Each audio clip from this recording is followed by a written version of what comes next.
नमस्कार दोस्तों, आज हम बात करेंगे क्रांतिकारी बिजनेसमैन फैमिली के बारे में। भारत का शायद यही एक ऐसा फैमिली है जिसके हर एक बिजनेसमैन के अंदर देशभक्ति छुपी है, इसलिए हम इन्हें क्रांतिकारी बिजनेसमैन फैमिली कहेंगे। टाटा, इस नाम को इंट्रोड्यूस करने की कोई ज़रूरत ही नहीं है, ये आप सब जानते ही है, जिसकी नींव रखी गई थी 1868 को। Why Tata is great and what is the reason के लोग आज उनकी इतनी तारीफ कर रहे हैं।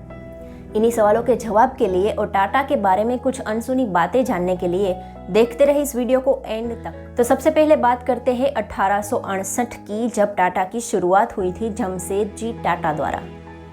आज की डेट में 100 से ज़्यादा कंपनी और 100 से ज़्यादा देशों में ऑपरेट होने वाली 7 लाख से ज़्यादा लोगों को एम्प्लॉयमेंट देने वाली टाटा कंपनी की शुरुआत सिर्फ 21,000 रुपये और एक सपने के साथ हुई थी। दरअसल जमशेदजी टाटा ने एक सिंपल सा सपना देखा था और उन्हें आइडिया आया कि क्यों हम मैनचेस्टर से ही कपड़े खरीदें, जबकि हम खुद मैनचेस्टर को कपड़े बेच सकते हैं। बस इसी आइडिया के साथ उन्होंने नागपुर में एम्प्रेस मिल एस्टेब्लिश की। जमशेदजी टाटा का जो एम था वो पैसा कमाकर खुद आगे आना नहीं, बल्कि साथ साथ देश को भी आगे लाना था। उन्होंने अपने मिल में काम कर रहे वर्कर्स के बच्चों के लिए खुद के पैसों से स्कूल बनवाई, फिर क्रिकेट के लिए ग्राउंड और अपने लिए खरीदे हुए 2 बंगलों को हॉस्पिटल बनाने के लिए दे दिया। विनोबा भावे का जो भूदान आंदोलन चल रहा था उसके लिए अपनी जमीन दान करी।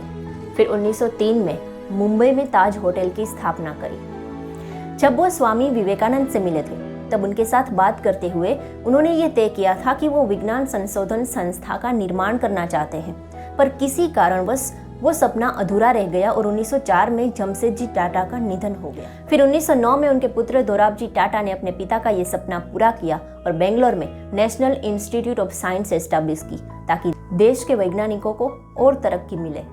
इसीलिए तो कहते हैं टाटा द ग्रेट। भारत देश के अंदर सर्वप्रथम महिलाओं को नौकरी पर रखने वाली कंपनी यानी टाटा कंपनी। सर दोराबजी टाटा ने 1917 में अपनी ऑयल मिल में महिलाओं को नियुक्त किया था। दोस्तों, भारत को ओलंपिक तक पहुंचाने में टाटा का हाथ था। कैसे? दरअसल सर दोराबजी टाटा खुद एक एथलीट थे और उन्हें विश्वास था कि भारत भी वर्ल्ड क्लास एथलीट्स प्रोड्यूस कर सकता है। इसलिए उन्होंने खुद भारत की ओलंपिक टीम को स्पॉन्सर किया और भारत के एथलीट्स को इंटरनेशनल प्लेटफॉर्म दिया। लेकिन उस साल भारत को कोई मेडल नहीं मिला। वो साल था 1920। 1924 में उन्होंने फिर ओलंपिक में खिलाड़ियों को भेजा, तब भी कोई मेडल नहीं आया। लेकिन उनके विश्वास ने 1929 को भारत की हॉकी टीम द्वारा भारत को मेडल दिला ही दिया। ये पॉसिबल हुआ just because of sir Dorabji Tata. जब उनकी पत्नी का निधन हुआ तब इसीलिए दोराबजी टाटा ने 1941 में मुंबई में देश की सबसे पहली कैंसर हॉस्पिटल की स्थापना करी। टाटा का कारोबार चलता रहा और देश के लिए भी टाटा फैमिली अपना योगदान देते रहे। बात करते हैं JRD टाटा की। JRD टाटा जिनके नानी फ्रांस में रहते थे, तो उन्हें अक्सर वहाँ जाना होता था और वो बोट में आया जाया करते थे और टाइम भी ज़्यादा लगता था।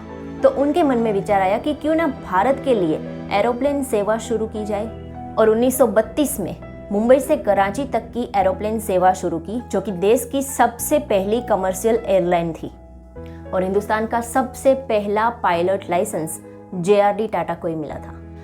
एयर इंडिया के साथ साथ उन्होंने Tata Motors, Tata chemicals, TCS, Voltas, Titan जैसी कंपनियों की स्थापना की। फिर भारत के कलाकारों के लिए मुंबई में national centre of performing art की स्थापना करी। दोस्तों, देश में नेशनल रिलीफ फंड की स्थापना JRD टाटा के कहने से हुई थी, जो आज भी प्राइम मिनिस्टर रिलीफ फंड के नाम से चालू है। भारत चीन युद्ध के दौरान JRD टाटा ने भारत सरकार से कहा कि जितने चाहिए उतने मिलिट्री ट्रक बना के दूंगा, और 30 लाख रुपये भी PM फंड में देकर देश की मदद करी। और अपनी कंपनी के हर एम्प्लॉय से कहा कि जो भी युद्ध में जाना चाहता है जा सकता है, उनकी सैलरी कंटिन्यू रहेगी और उनके परिवार की रिस्पॉन्सिबिलिटी भी टाटा कंपनी लेगी। दोस्तों, उस वक्त पहचान या जुगाड़ से लोगों को नौकरी पर रखा जाता था, लेकिन JRD टाटा ने किसी की काबिलियत के साथ धोखा ना हो, इसलिए मेरिट लिस्ट पर लोगों को नौकरी पर रखने की शुरुआत की। वर्कर्स के लिए 8 घंटे का वर्किंग टाइम टाटा कंपनी ने शुरू किया, जो कि पूरे देश में स्वीकृत हो गया। अपने सभी एम्प्लॉयज को मेडिकल सर्विस फ्री दी। इनके देश के प्रति योगदान से खुश होकर भारत सरकार ने 1992 में भारत रत्न और 1995 में पद्म विभूषण का सम्मान दिया। भारत रत्न पाने वाले देश के पहले उद्योगपति JRD टाटा ही थे। दोस्तों, टाटा कंपनी पिछले 150 साल से पूरे वर्ल्ड में ऐसे ही कंटिन्यू चल रही है। जाहिर सी बात है कि उन्होंने भी कई अप्स एंड डाउन्स का सामना किया होगा, लेकिन कभी देश के प्रति प्रेम और योगदान से पीछे हट नहीं किया। इसीलिए तो टाटा द ग्रेट कहलाती है। दोस्तों, आप लोग सोच रहे होंगे कि रतन टाटा का जिक्र यहाँ पर एक बार भी नहीं हुआ, लेकिन रतन टाटा जैसी शख्सियत पे हम लोग अलग से वीडियो लाना चाहते हैं। तो अगले वीडियो में हम बातें करेंगे रतन टाटा के बारे में। देखते रहिए क्रांतिकारी सेना। जय हिंद, जय भारत।